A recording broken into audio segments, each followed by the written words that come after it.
অ্যাক্সিডেন্টে ছেলেটি তার পরিবারকে হারিয়ে ফেলে, কিন্তু ছেলেটি কোনো রকমে বেঁচে যায়। ছেলেটি ওখানে দুঃখে কষ্টে কাঁদতে থাকে। আশেপাশে শুধু জঙ্গল আর জঙ্গল, কোনো মানুষ ছিল না। রাস্তার পাশেই একটি বাঘের ছানা কাঁদতে থাকে। কান্নার শব্দ পেয়ে বাচ্চা ছেলেটি ওখানে যায় এবং দেখে একটি বাঘের ছানা আহত অবস্থায় আছে। তখন ছেলেটি বাঘের ছানাটিকে ব্যান্ডেজ করে সুস্থ করে এবং বাঘের বাচ্চাতেই ছেলেটির প্রতি খুশি হয়ে ছেলেকে জড়িয়ে ধরে। এভাবেই দুজন বন্ধু হয়ে যায়। পরে ছেলেটি ওখানে একটি ঘর বানায়। তারপর খাবারের খোঁজে দুজনে বেরোয়। যেতে যেতে জঙ্গলের ভিতর একটি নদী দেখতে পায়।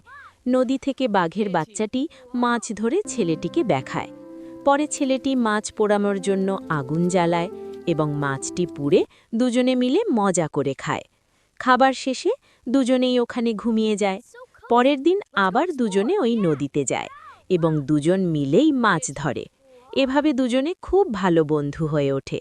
দিন যায়, বছর যায়, সময়ের সাথে সাথে দুজনই বড় হয়ে ওঠে। পরবর্তী পার্ট দেখতে কমেন্টে জানান, লাইক এবং শেয়ার করতে ভুলবেন না। আর হ্যাঁ, সাবস্ক্রাইব করেছেন তো?